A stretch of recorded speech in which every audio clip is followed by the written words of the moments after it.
ate noodles with no packet, cereal with the canned milk. Let's jump into the $1 million, multi-billion dollar money, billions money thing that Mark Zuckerberg, money meta, money mega. I love Sands of Anarchy. A few years ago, we were all introduced to this idea of the Metaverse. Everything we do online today, connecting socially. Dear God, it's like a terrible version of the the me's. Entertainment, games, work is going to be more natural and vivid. Whoa, that's a little too realistic. This was advertised as the next big movement in our civilization, something that would transform the way we socialize, learn, work, and even live. And you're going to be able to do. All right, let's take a second here. Let's take a beat. Let's take a beat. So we're already on the internet. But now with augmented reality and virtual whatever, we can enter a new place, an even deeper layer of the internet that allows us to interact and see our friends and family in real time, right? This is the cell. Think about this. The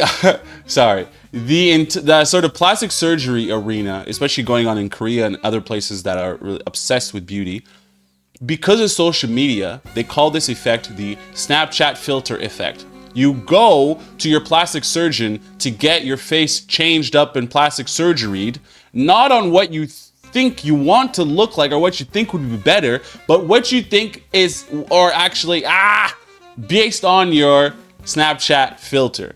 Okay, let me repeat that one more time because I fucked that up, bro. You get plastic surgery based on your Snapchat filter. Okay? The way your Snapchat filter makes your face look, you go to the surgeon and say, I want to look like this in real life. So we're already using the internet to affect real life, right? Your online currency is so much more stronger than anything that exists. And I guess the metaverse couldn't do that. Sorry, guys, for ranting. Almost anything you can imagine. Get together with friends and family, work, learn, play, shop, create, as well as entirely new categories that don't really fit how we think about computers or phones today. And we call this the Metaverse. We believe the Metaverse will be the successor to the mobile internet. But in the present day, over $80 billion has been burned. The new world order. Hey, yo! 80 billion? I'm telling y'all niggas, man. Some of y'all niggas can't even get a fucking job, but this nigga can burn through 80 billion on a stupid side project. It's a ghost town, and the lights are mere days away from being turned off forever. Did you hear they're killing off the Metaverse soon? What? This is the story of the collapse of Mark Zuckerberg's dream to own your reality, and why his VR vision turned into a nightmare for Meta. I just can't believe someone created this entire world, and nobody is inhabiting it. They said this was going to be the hottest place to be on a Friday night. Yeah, I don't know what it is, guys, but something about this actually does make me kind of sad. But to truly understand this failure of epic proportions, I have to take you back 5 years ago to 2021, when Mark would very publicly put all of his money on the Metaverse racehorse. I am proud to announce that starting today, our company is now Meta.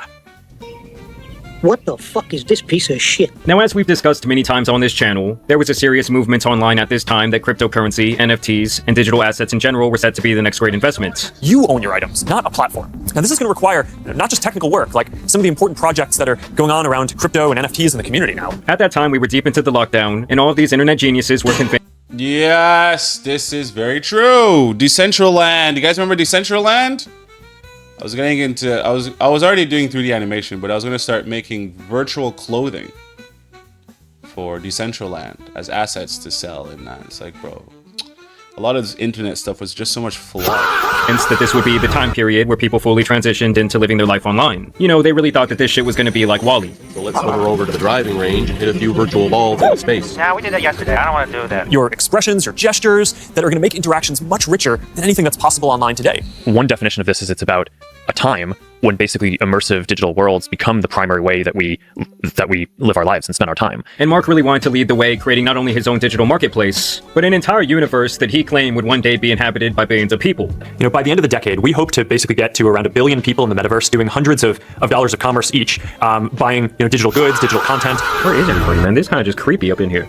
No harassment, no homophobia, no racism, spelled wrong, no portal hopping. So yes, I guess Mark's entire dream was that people would have been chilling in parks like this.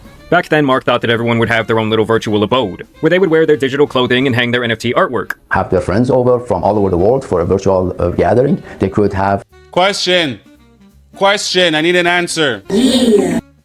Do I have to earn credits to pay for virtual things? Essentially, it just becomes real life again. If I'm gonna build a house in the metaverse, why don't I just use that time to build a house in real life? This idea, really, when you take a step back, you realize how stupid it is. Their NFTs displayed in the house. You put on your glasses or headset and you're instantly in your home space. It has parts of your physical home recreated virtually, it has things that are only possible virtually, and it has an incredibly inspiring view of whatever you find most beautiful. Boy. Oh, hey, Mark. Hey, what's going on? Hi, Mark. What's up, Mark? Whoa, we're floating in space? Who made this place? It's awesome. Right? Boz, is that you? Of course it's me. You know I had to be the robot, man. I thought I was supposed to be the robot. Whoa.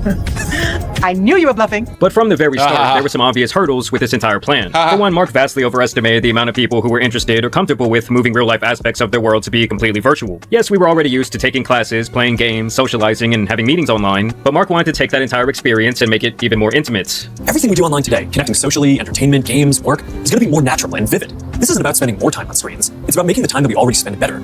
Screens just can't convey the full range of human expression and connection. They can't deliver that deep feeling of presence. You're creeping me out, little guy. Stop. Stop in your tracks. Stop in your tracks right now. Yo, this is a robbery, bro. This is a robbery. I'll hit you with a cone. The only issue was that the value of the experience that he provided failed to outweigh the general issues and annoyances of using his newfound platform, with the main problem being that the VR headset itself was not very accessible for many people. Hello?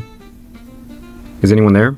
And the sheer idea of spending hours inside of this thing, specifically in the metaverse, was not a smooth experience at all. Rules for safety: don't run, don't yell, don't scream, don't poop on the floor, stay close to mom, don't touch Freddy, don't hit, leave before dark. Give me the fucking money. Security is on their way over, just so you're aware. I want a Happy Meal. Hi. Okay. Can I have a McDonald's? Bro, what is this? This sounds like it's only children, dude.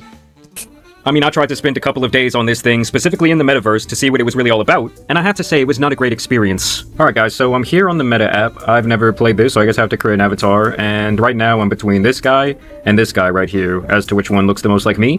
Alright, looking crazy. Make this motherfucker red. God damn. Here we go, we're going to the metaverse. I'm transporting right this second. Oh shit, my red hands. And by the end of the day, without fail, my neck would be killing me. And on top of that, my eyes would feel compromised for the rest of the day after around a couple of hours tops. I mean, there were several times the movement within the metaverse made me downright nauseous. I'm dancing. Move me around. Hello, say goodbye to the metaverse, say goodbye. Hey, are you coming? Yeah, just gotta find something to wear.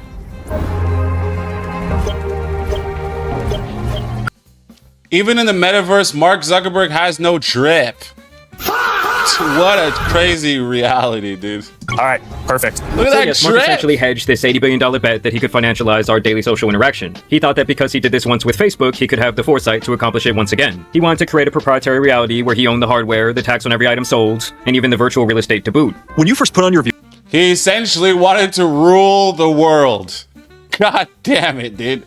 The man said, hey, it's not enough that you have to pay the taxes to the government. Why not enter my planet and world where you essentially do the same thing you do out there, but I take a percentage of everything and I become insanely richer. You know what? As an entrepreneur, you have to take risks. He took a big risk. He burned $80 billion, sure. Money that in a lifetime most people will never see, or 99% of the planet will never see $1 billion hit their bank account. But the idea that he bets big, but lost big. So we have to ask ourselves then, what is he going to do to clean this up? How do you get back 80 billion?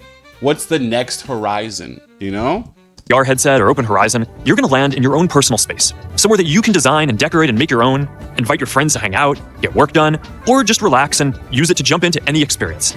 And despite the fact that many people out there, including myself, have been interested and willing to purchase VR technology, and despite selling millions of these units, the Metaverse platform failed to crack even a couple 100,000 active users a month at its peak. To make a comparison, the Roblox universe, which is arguably everything that Mark wanted to bring to his worlds when it comes to community and building, gets over 80 million active users a day. I think I see a real person over there. Let's go say what's up. Yo. Damn. ¿Qué pasó, amigo? How you doing, my man? Everything good? Yeah, this is my first day in the Horizons or whatever. Well, you should take advantage of this day because I hear some word that they're shutting down the whole thing. Now, Roblox did this successfully because it captured the attention of a generation organically, and of course a whole lot of absolute creepers, whereas Mark, on the other hand, tried to buy it with $80 billion. In the next 5 or 10 years, a lot of this is going to be mainstream. And a lot of us will be creating and inhabiting worlds that are just as detailed and convincing as this one. So that was a fucking lie. And like I said, I do Why can I hear the saliva on the back of that nigga's throat, dude?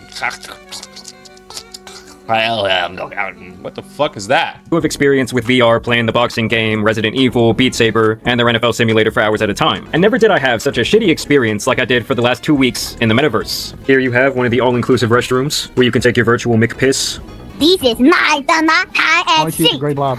Everyone bet? All right. Well, then guess what? Bye. I mean, the graphics themselves are This seems like a place where everyone just wants to be a dictator, bro. downright putrid. Like they are worse than something that you would see on a PlayStation 2 that came out almost 30 years ago. Yes, I know that made someone out there feel very old. Now this shit is just getting downright creepy. This guy right here staring into my soul. It's like they know they're about to be wiped out here in a couple of days. Happy birthday, Trip. There's the man of the hour. And when this thing first launched, it was even worse because no one had fucking legs. This is something that has now been memed into eternity after it took them years to even attempt to give people the right to the lower half of their bodies. There's one more feature coming soon that's probably the most requested feature on our roadmap. Legs? Legs. Legs! I know you've been waiting for this. I think everyone has been waiting for this.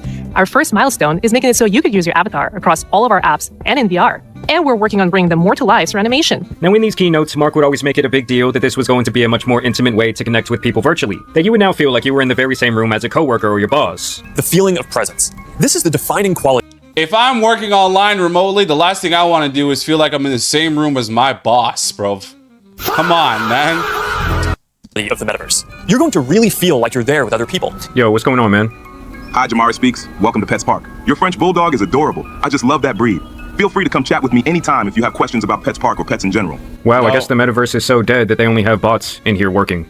No. Not a bot, just a really laid-back person. They were talking about virtually joining your friends at a concert, really looking them in the eyes and enjoying the experience together. After party passes? Yes.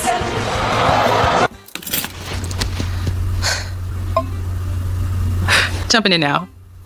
What if there was an after party that anyone could go to, no matter where they were? This is why. You see, the problem with this is that it's the only way this works is if it literally replicates reality one for one, right? You add in the gamification of video games and the idea of video games and building stuff and doing that.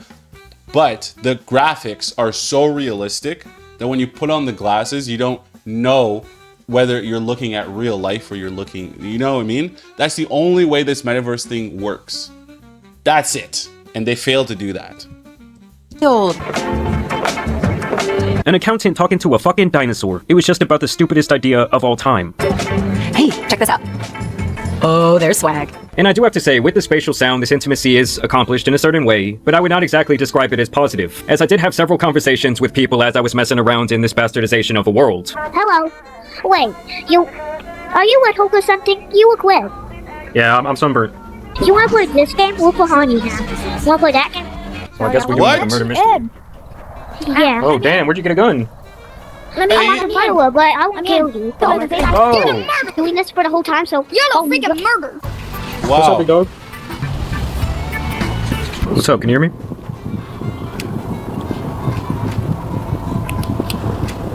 Hello? Now, ironically, what Mark thought would bring our in-real-life social world to the digital format actually made people more uncomfortable than anything else. Imagine if you could be at the office without the commute. You would still have that sense of presence, shared physical space, those chance interactions that make your day, all accessible from anywhere. An internal leak from Meta themselves actually suggested that people on their own teams felt an increased sense of social anxiety and even distress while attempting to communicate with their fellow employees in the metaverse. Workrooms that we launch where you have meetings, and I basically made a rule for all of the top management folks at the company that they need to be doing standing meetings in workrooms already. Right? I feel like we got to dog food this. This is how people are going to work in the future. So we have to adopt this now. I mean, even on a personal level, I obviously spent hours in there, had numerous conversations, and while I would be looking at someone face to face in the metaverse, it never really felt comparable to a real life interaction. And Bro, the niggas' eyes are dead. They're dead behind the eyes. And they're going to tell me that, oh no, this is the metaverse. It's so beautiful. It's so charming.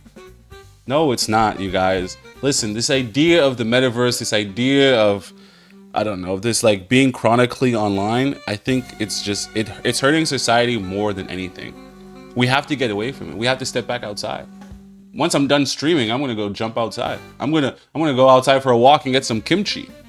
Some spicy kimchi. So, who am I? I don't know. Let's end this fucking video, dude. I'm crying inside of my heart.